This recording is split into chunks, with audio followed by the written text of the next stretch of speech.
Welcome back to another episode of Thinking Rationally. Weekly for all of 2026. Here we go. I didn't know if we were going to make it to week 2, but we've done it. I was a little bit concerned when the first one hadn't dropped yet. So I was thinking that maybe you were trying to delay the first one coming out so as to delay our starting point for every week. But the weeks keep going. Yeah, we're on it.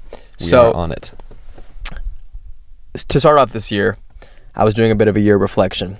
And one of the questions on this year reflection was, what would 85-year-old me wish I did more of? And it actually got me thinking. Have you ever seen that video of this girl and she's like, I'm 85, but today I woke up in my 22-year-old body?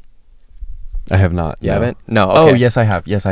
It's an animated video. Yes. Yeah. And she's like, I couldn't believe that when I got out of bed, I had so much energy and my back didn't hurt. And then this part like brings a tear to my eye is when she's like, then I picked up the phone and I saw a strange word. It said mom. Mom was calling and I realized she was still alive.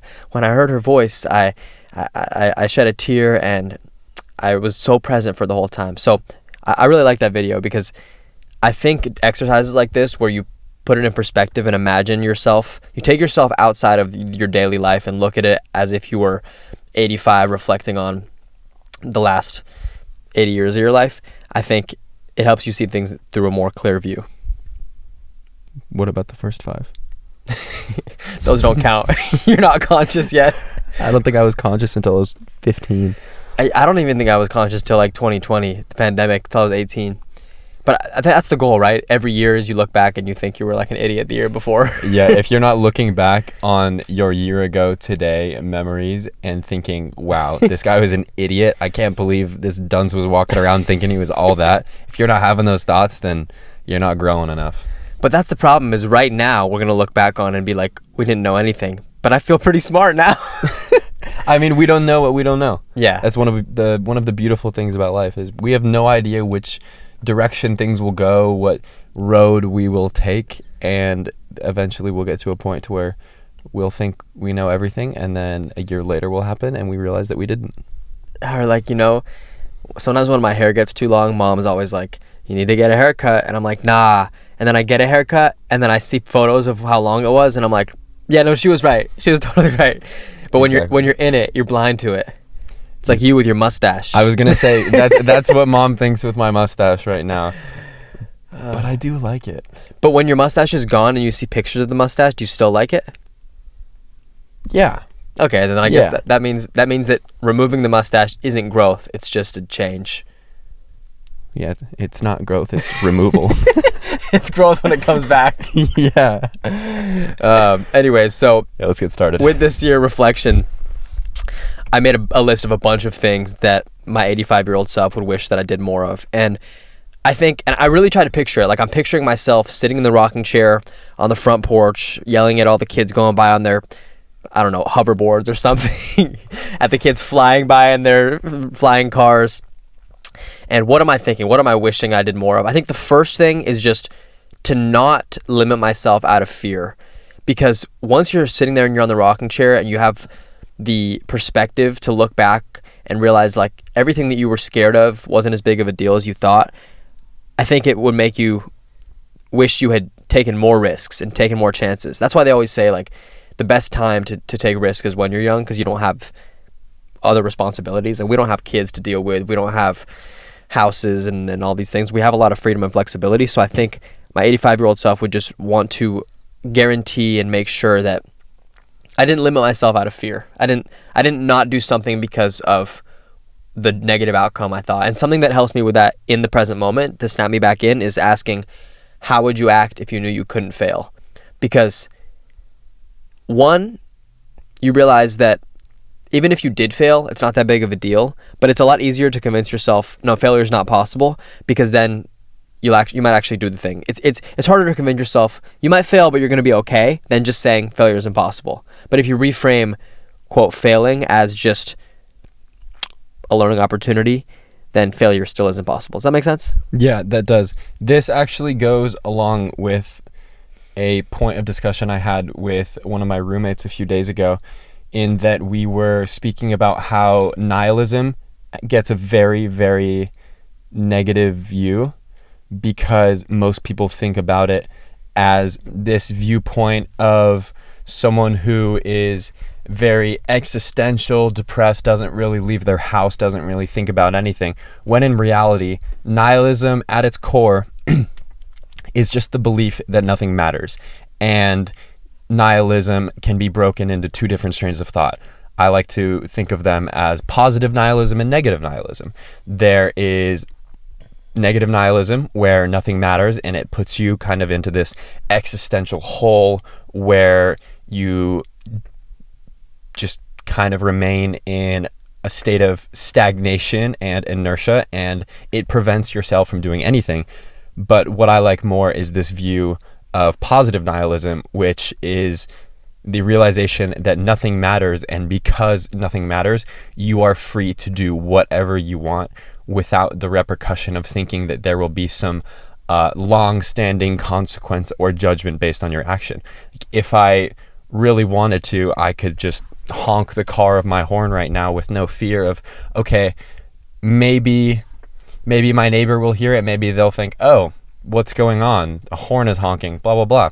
At the end of the day, it doesn't really matter. It's just a horn. You can talk to a girl, you can take more risks, because at the end of the day, nothing really matters. Like it's okay. Like we're all gonna die one day, and what we do here, it's like we have the ultimate freedom. We were blessed with this gift of free will, so you might as well use that will freely instead of very constrictedly. Yeah, this ties in with the merch that I'm wearing right now. If you're watching the video, you can see it says "Oh well is greater than what if," which kind of wraps up that whole philosophy that we're talking about right now of not limiting yourself out of fear, because nothing really matters in the grand scheme of things. And ask yourself, is this going to matter in 5 years? Is this thing I'm worried about still going to cause me stress in 5 years? And if the answer is no, then it doesn't make sense to stress about it now. And that's why I feel like so many older people have such carefree attitudes, and they'll say whatever they're thinking. Like our grandma at restaurants, she has no problem just saying that a meal sucks. She goes, "This is terrible. This was better 60 years ago. Who's the chef?" She has no problem. She doesn't care what the waiter thinks of her, because she's been here long enough to know that other people's opinions don't matter as much as you think they do when you're younger. Yeah, 100%.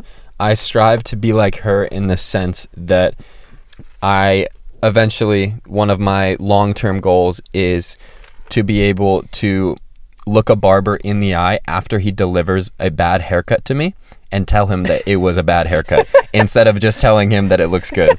It's going to be a really difficult one, but I could never. Yeah, it looks great. As you walk out and think, I'm going to wear a hoodie for the next 2 weeks and I'm not really going to leave my house.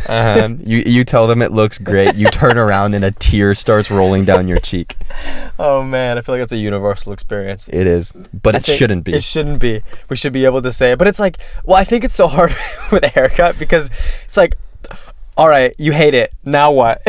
He's not going to pick it up off the ground and put it back on your head. Like, oh, I'm so sorry, man. Let me just fix that up real quick for you. Yeah, I got some super glue in the bag. Let me patch it up. At least when grandma's soup comes out cold, they can bring it back and heat it up.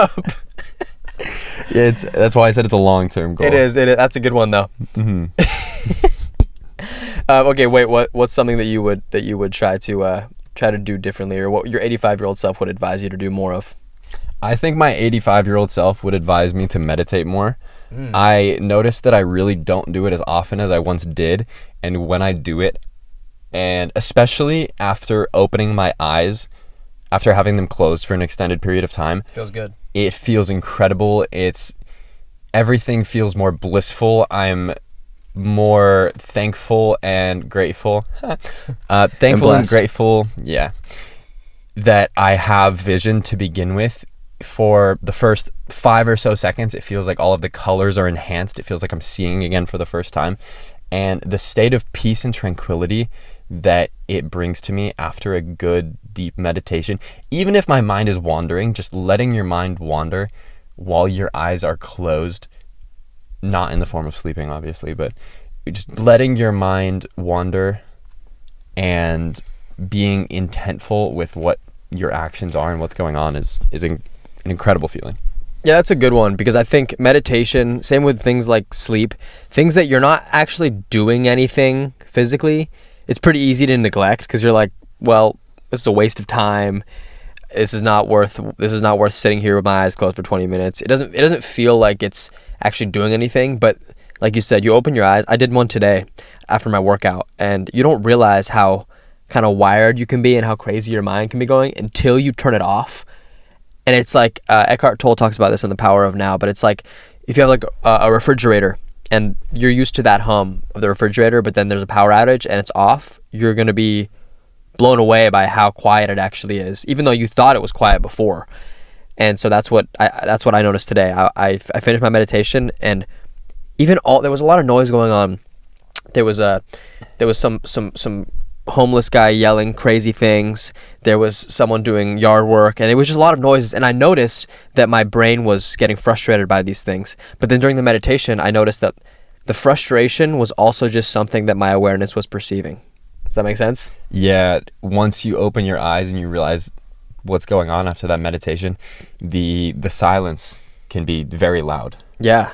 Very, very loud. This actually reminds me of a story of a monk who was he was a beginner monk, and he was trying to master the art of meditation, and he always thought that there was some type of problem because he couldn't really focus. First he was trying to meditate in the monastery, and he couldn't quite focus because there was some noise, so he decided to go outside, and he couldn't really quite meditate because there were some birds chirping, or there was wind bustling some bushes or trees or stuff like that, and he kept getting so angry at himself. So he took a boat and rowed it out into the middle of a lake. He's like, okay, it's the middle of the night, I'm in a boat in the middle of the lake, there's nobody around me, I will be able to meditate perfectly now. So he starts his meditation, he gets pretty deeply into it, and he hears another boat coming. So he gives a little call out while he's meditating. He's like, hey, I am a boat here. Like, just please don't hit me. And he hears the boat coming closer and closer. And he's like, there's a boat here. Like, please don't hit me. Please don't hit me. And then the boat rams into him, and he is furious. He opens his eyes and he's ready to scream. And then he looks, and the boat is empty. And he realizes that all of that anger, all of that feeling that he couldn't meditate, all of that annoyance that he had from these other noises, it wasn't actually from the noises themselves. It was just this internal quarreling he had with himself that he was projecting onto things around him. And once he came to that realization, meditation snapped instantly and became one of the most tranquil and enjoyable experiences possible for him, because he came to this realization that all he had to do was look inwards and figure out the problems that were going on inside of him rather than blaming all of his external circumstances. Dude, that's so good, because I had heard that story before, but I hadn't internalized it and connected the message to my experience until today with the meditation that I did. Because I really thought, I sat down on the bench and I was like, wait, how am I going to meditate? There's a crackhead screaming here and someone mowing their lawn. But then I realized that's the whole that voice that says, how am I going to meditate with this, is the thing you need to watch, and the thing that you need to let calm down. And I like what you say. You're projecting your inability to focus on those external things. It's not those things that are causing it. Exactly. That's really good. In so many words, you are the problem. In the most positive, constructive criticism way possible. Mm-hmm. It's your fault. Mm-hmm. All right. So I think the next thing that I would tell myself would probably be to be more fully present with my family. And this is one that really hit when I watched that video of the girl. I think is it on After School, that video? I believe so. Yeah, After School. It's a great YouTube channel. Shout out that YouTube channel. They have really good educational stuff. But so if you want to watch the full video, look it up there.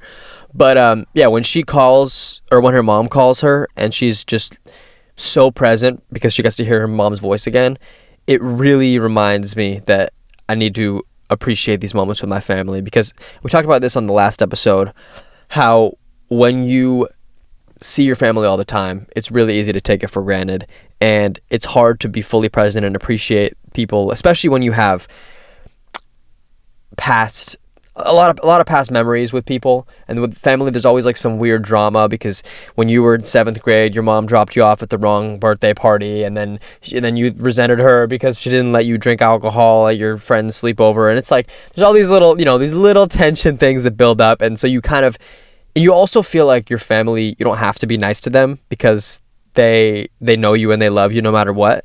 Whereas with strangers, like, you're going to put on your best facade, you're going to look all proper, you're going to be nice, but your family, you're like, I can yell at my mom, I can not be the nicest person because she's going to get it. But the irony is, like, that's the person you should be the nicest to. And so I think looking at it from this perspective, the same way that Justin going to Australia helps him appreciate all of us more, I think imagining when you're 85 and all the people are gone, it can be like, wait, okay, close your eyes, imagine you're 85, all of your family is dead. Okay, as we're getting very positive here, but seriously, do it. Close. You are the problem. All of your family is dead. That's the synopsis of this episode. If there's one takeaway, we're starting this year with some positive vibes. No, so okay, close your eyes. Imagine you're the problem and your family's dead, and but then, after you do that, open your eyes and go, oh my gosh, I have another chance.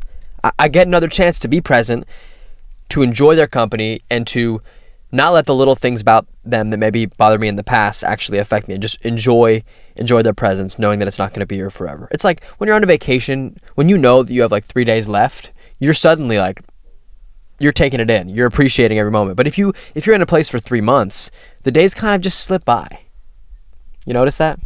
yeah, they do. It's, you kind of just get into that routine of, okay, it's just this is what's happening. I also frequently notice that in long workouts, during that kind of middle section, it always feels like a grind. And then once it closes out to where I know that the workout will be done within the length of the next song, or I see the time and it's really not that long, I start to think to myself, like, wow, a few minutes ago, I was in such an awful headspace, and now the only thing that's changed is a few minutes of time, and now I'm thinking about, wow, maybe I should have enjoyed this workout a little more because now it's about to end. Wow. Yeah, so at least one thing that I notice for me that helps me do that is like scheduling trips or having an end to each little chunk. And obviously if you're tied down to a certain location and you have responsibilities, you don't have to travel somewhere every single weekend or whatever, but it can be helpful to just do something to get you out of your normal routine, to remind you to appreciate the days as if you don't have an infinite amount of them, because you don't.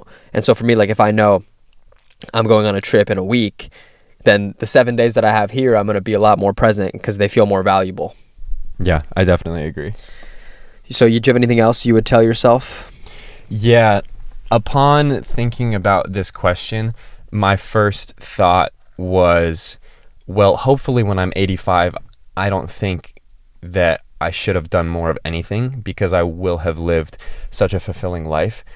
And then upon this thought, you asked me, well, like, what are the things that you would do in order to make sure that you are able to have such a fulfilling life?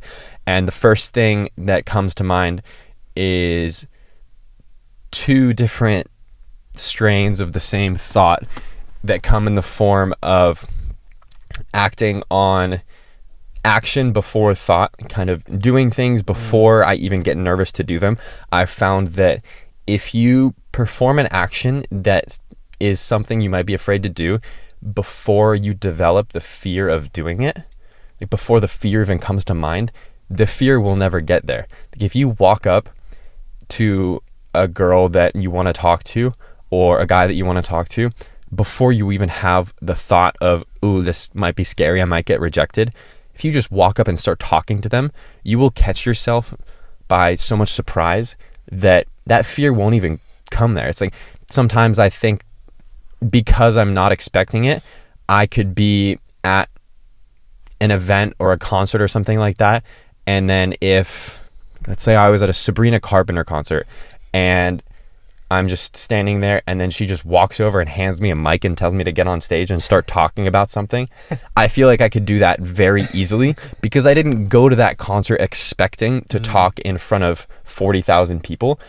I went there in order to listen to some mildly erotic music. So because I wasn't expecting it, I feel like I could do it a lot more easily. And then I also like the idea of acting on instinct rather than impulse, in the sense that when you're acting on instinct, it's more of a primordial thing. You're kind of doing what you believe to be correct, what yourself as a human, as a spirit, as a human being rather than just a human would do in order to have the most fulfilling life possible, rather than acting on impulse, which I view as a little bit more of a negative thing. Like acting on impulse would come in the form of just doing things that might not be the best thing for you, whether it's falling in line with what other people are doing, or maybe you randomly do something that you weren't really expecting yourself to do, and it ends up in a not very good situation for yourself. I like the idea of acting on instinct rather than impulse. So the distinction between instinct and impulse is, let me see if I understand this. Instinct is you go immediately without questioning, without thinking it. But what is impulse? Impulse feels more like an active questioning of what you're doing while you're doing it. Or would it be correct to say instinct is the natural tendency of your higher self or your soul or what you feel like you should do, and then impulse might be the natural tendency of your conditioned mind? Yeah, or almost the instinct is correct, and then the impulse is fulfilling the desires of the ego. Right. Yeah, no, I've noticed that for sure in myself. It's funny how you think that by having more time to prepare and reflect on something that you're gonna do better, because I gotta spend time thinking about this thing to get ready. But really, a lot of times you know what you need to do, and you need to just show up. Like, I noticed for me, the most nervous I am is like right before a show when I can't do anything, when I'm just backstage and I have nowhere to go. Or like, yeah, if I see a girl and I sit for a while and start thinking like, should I go and say something? Oh, well, I don't know. Maybe she has a boyfriend. Well, I don't know. Well, I mean, is her boyfriend gonna beat me up? And it's like if I would have just gone up and started talking, I would have figured it all out.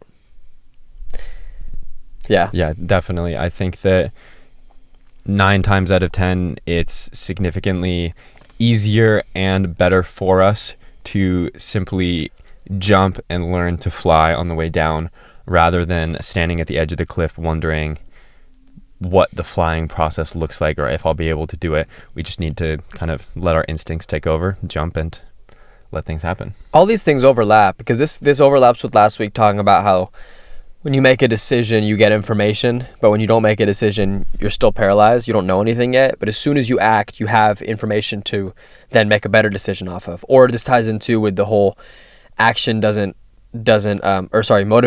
come just from outer space. Motivation comes from taking action.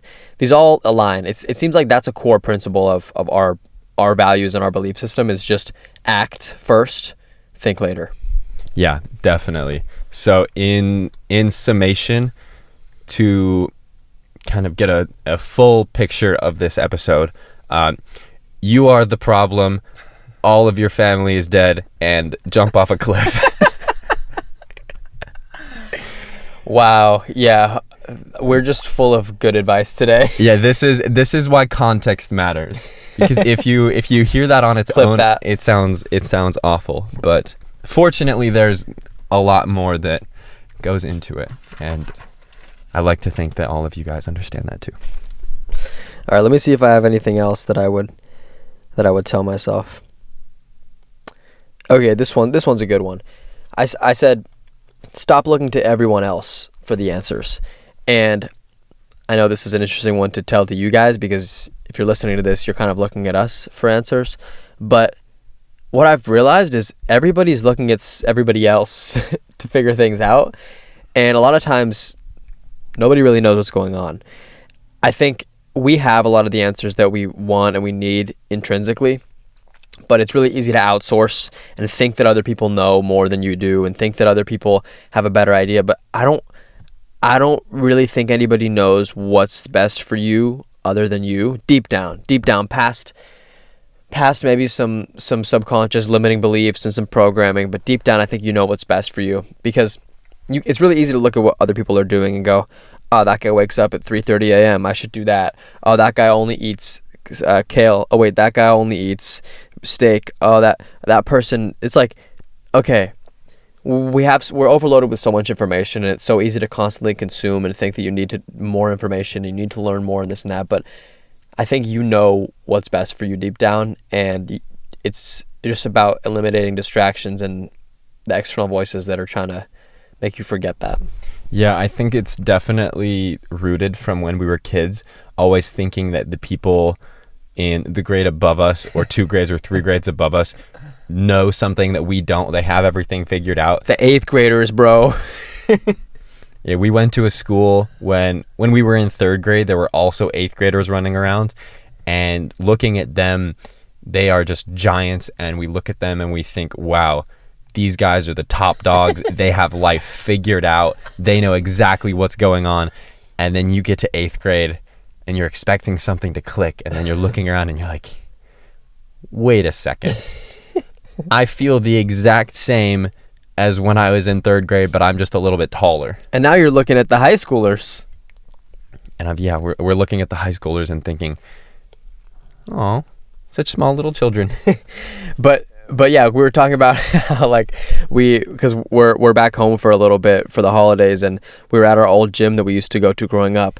And it's so funny how when you're looking around, the dudes that look the toughest and that have the meanest faces are the 13 to 17-year-olds. And me and Justin were joking. It's like, these dudes look so tough. They look like they're going to beat you up. But then they go home to their parents and have to do their Algebra 2 homework. These guys they're walking around looking super, super intimidating. Then they pull out their phone and you think, maybe they're like calling a hit on me or something like that. No, they're texting their mom to pick them up from the gym. And it's like, we know because we used to be that. we were there, and that's exactly why we know. Sometimes the only way to really learn something is just through time and experience. Yeah, but you make a really good point. I think we inherit this belief that other people know better than us, because when you're young, that is the case. When you're a little baby and your parents are telling you, hey, don't touch that stove, it's like, oh, wow, yeah, thank you, you just saved me. Or they tell you, hey, maybe you should study for your test instead of playing video games. You're like, oh, wow, when I study, I do well. Like, when you're younger, it actually is helpful to listen to people. But you hit a point when you've learned the basic fundamentals of survival, and you keep outsourcing your sense of control and your sense of perspective on the world to other people, because that's just an old habit that hasn't died off. But I think it's important to reflect and realize, once you hit a certain age, you don't need to keep asking everybody for advice. You don't need to keep looking at the proverbial grade above you to tell you what to do. Yeah, it's kind of funny when you're a child, you know nothing, and once you've grown up, you just know a different type of nothing. What does that mean to you? That there's not some switch that gets flipped in you where you will gain some deep understanding of the universe and have absolute certainty with every single decision and know exactly why every single thing happens the way it does. You will never know that because it's not something that we can know. But obviously, when you're in 4th grade, you're not having those thoughts. You're just like, oh, I wonder what mom is going to make me for dinner. I've never thought about cooking before. I wonder how planes work. When you're young, you really know nothing. And as you grow up, you learn, as you said, the basic fundamentals, but you still just know a different type of nothing. Like, I walk around thinking that I know less than I did before, because as I learn, I realize there is so much more that I don't know than what I do. And every time I open the door, I walk through and I see 10 more doors from that one line of thought that I don't know the answer to. Yeah, this ties in well with what we were saying at the beginning of the episode about how you think you have it figured out, and then a year later you're like, wait, I didn't. It would be wise to to break the cycle and go, wait a second. I thought this last year and the year before and the year before. Now is going to be last year at some point. Okay, maybe I don't have it all figured out. It's the Dunning-Kruger effect, right? It's like people who think they know it all are not as intelligent than the ones. Wait, can you explain it? You could probably say it better than I could. It's just the best way that you can imagine it is think of a bell curve, and on one side of the bell curve there is a group of people thinking that they know nothing, because maybe what they want to learn about is they haven't even started learning about it yet. And then on the top of the bell curve is the people who have learned a relatively decent amount of what they wanted to learn about, and they think they know everything and they can explain it and it just feels great. And then on the other side of the bell curve, it goes back to people thinking that they know nothing because they've learned so much and they've realized that there is so much left to learn, that they really know nothing and nobody knows anything. I feel like that is a good representation of if the x-axis is years on the planet. I feel like we start out knowing nothing and thinking we know nothing, and then you have this phase, especially when you're in adolescence and middle school, where you think you know everything. It probably syncs up with puberty. Yeah, exactly. For some people I think hang out in that middle area for their whole lives. It's okay, you'll break out eventually. But yeah, and then you get to a point where you realize, okay, maybe I don't know anything, but you're able to say that with more knowledge than you had when you were a little baby. Exactly. And knowing nothing is okay, because nothing matters and you will be okay. So on that note, I think the last thing that I would tell myself is just stop taking it all so seriously. We walk around with our faces our brow all furrowed, and like you see people all the time. They take it all so seriously, and it's like, dude, the only thing real in your life is the moment that you're experiencing at this exact second. And if you look around and you ask yourself, what problem do I have at this second? Not in 5 minutes, not in 20 minutes, not in 10 years, but right now, most of the time the answer is none. Maybe a situation to be dealt with, but rarely a problem in the present moment. And so that can be helpful to just realize, you know what, maybe I could just smile. Maybe I could just choose to be happy. Maybe the thing that I think is a big deal is not that big of a deal, and I can just be a little bit more playful and not so focused on the destination that I forget that the journey is a beautiful, beautiful route. Yeah, I 100% agree. I think it'd be good if someone wrote a song about that, kind of just smiling more and caring less. You know, I think I know a guy. I'll ask him. Do you know? Yeah, very handsome. Has a younger brother that is unfortunately taller. I think it's very fortunate. I think I would lose my mind if you had height as well. I'd be left with nothing. I would be a dunce year after year. You still probably have a mustache, though. If you took that from me, I don't know what I would be. If I got a mustache and your height, I would not be working with you. We joke around about during the shows, I'm like, Justin sometimes will come on stage and I'm like, this isn't fair. He can't be taller and get more attention. If Sammy had my height and my mustache, I, without a doubt, would be a negative nihilist. I need to have something. No, you got it. The universe was fair in its distribution of assets to us. It was. It definitely was. Anyways, anything else to say on the stop taking it all so seriously? We only got this one life to live. Like, don't. Hey, that's another good song by that same wise man. We got one life. Forgot about that one. Yeah. Yeah, no, we have this one life. Don't live thinking that there will be some type of eternal repercussion for every single little thing you do. Don't act like the negative emotions you have will last forever, because we will always regress back to the mean.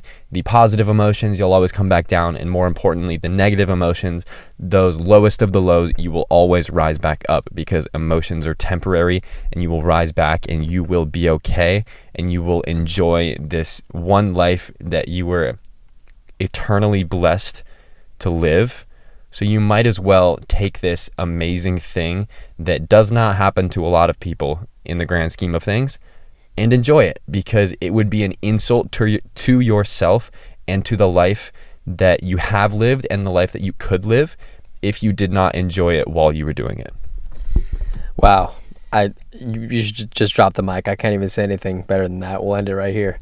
Thank you, guys. Week 2 of 2026. And we got one life. Smile more, care less. Jump off a cliff. You're the problem. And all your family's dead. We love you guys. Thank you. Peace.